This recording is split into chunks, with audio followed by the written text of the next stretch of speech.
Girl, bye. Girl, bye.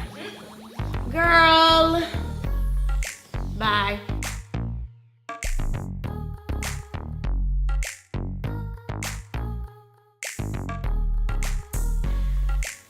Saving, OMG.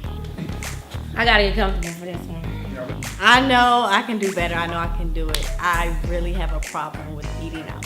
I eat out all the time, and I feel like that's where my money goes. I can cook.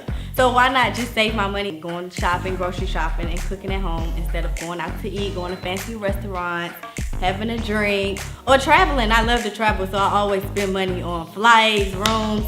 It's just always something. For real, that's how I got money. Selling out my trunk. I would have women from all over, lawyers, doctors, dancers, teenagers, calling me and texting me asking me for hair. What I had in my trunk is what I had. If they needed an 18-inch and I had a 16, I would tell them I have a 16. Or if they needed an 18-inch and I had a 22, I'm gonna sell that 22 for the 18-inch price. So that's how I got money. Yeah, I'm saving money. I don't play. I'm very cheap. I'm very frugal. I ain't got no pair of red bottoms. I don't care about them. You know what I'm saying? I'm trying to make sure. I don't want to have a pair of red bottoms and I still live in an apartment right now. Okay? I'm trying to have plenty of properties, homes. I'm not, all that other glam and glory stuff will come later. When somebody brag to me about what they have, all I can do is say, well, I probably got more than you got in your savings account right now. Owning a business in general is hard. It came out of my savings account. I had a client that paid $75 this day that went towards a can of paint. $50 this day that went towards paying the payment. So the money that I'm making is going back into the business. I cry all the time. The mindset I have is if I want it, I'm gonna get it and I'm gonna make it back anyway. So I'm not good at saving. I'm not really that good at managing my money, but I'm working on it. I'm stepping to the front of the congregation with this one. The brokest time in my life was college. That little $20 that grandma sends you every month, or that card that you get for your birthday with $2 in it or $5 in it or whatever, that meant the most to me. It helped me understand the value of $1. And let me switch that up. I don't want to say broke because I associate that word with something that doesn't necessarily define me. But when funds were low, I definitely was in college. College was the brokest time of my life. Word of mouth is the best way to gain business. And if they can say something good about, man, this product I have is amazing, it's lasted me this long, girl, you gotta try it. And with that, a friend will be like, okay, cool, I need to try it. My friend tried it, she's still looking good, let me try it. And that's how you can start making money. But a lot of us rush. We rush, it's just like the patience is gone. And if we invest in quality, word of mouth, it spreads, and then our business spreads. And that's how it happened for me, because I didn't know anything about business in the beginning. I elevated myself to where I am today with my mindset. I asked myself, Rachel, who do you want to be?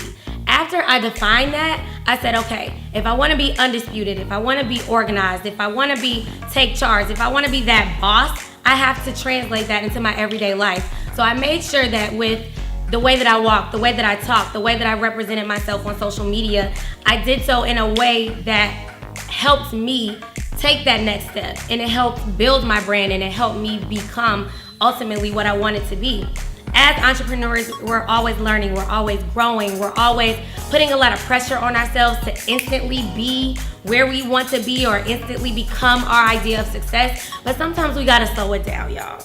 Girl, slow it down. I know it's hard, but we just have to take those times and create teachable moments. Position yourself to always learn and remain open. Student mentality is really what got me over the cusp of my idea of not being successful or broke or on low funds. But after you throw all that away, throw away all the frills, stop focusing on what everyone else is doing, drive in your lane, and go.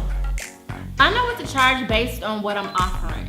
And that would be, obviously you wanna go up, at least get your money's worth. So if something costs $40, you wanna charge $80. So therefore, you get your money back and then you get some. But sometimes you have to adjust your pricing. Say something's $80 and you notice that nobody's buying this, and why? So then you have a sale. And that's how you know when to have a sale, is when inventory is just sitting. It's like, I need to get rid of it. So if you start thinking like the mall, Macy's for example, you'll know that they have a sale almost every week because they gotta get rid of inventory because they have new stuff coming in. So that's how I test the market. It's based on If people are biting at this price, I'm gonna keep that price. But if it doesn't work out, then let's go ahead and have a sell on it so we can get rid of this inventory in order to buy new inventory. Saving money is very important so that you have some cushion. If you plan on being successful, then you need to know that you also plan to fail. And when you fail, that might be in the financial state. And if you can't pay your rent, then you ain't got nowhere to live. And then you homeless, and then that business does not matter. So you need to have a savings so you can always make sure that you're good. You shouldn't be down for more than a week. Always make sure that you have some cushion so that when you fall, because you will, if you plan on doing anything at all, that you're safe. So please, get your life together, get your credit together, and get your savings together, or girl, bye. Like my savings account would be lit right now if I said put my money up as far as the money that I make.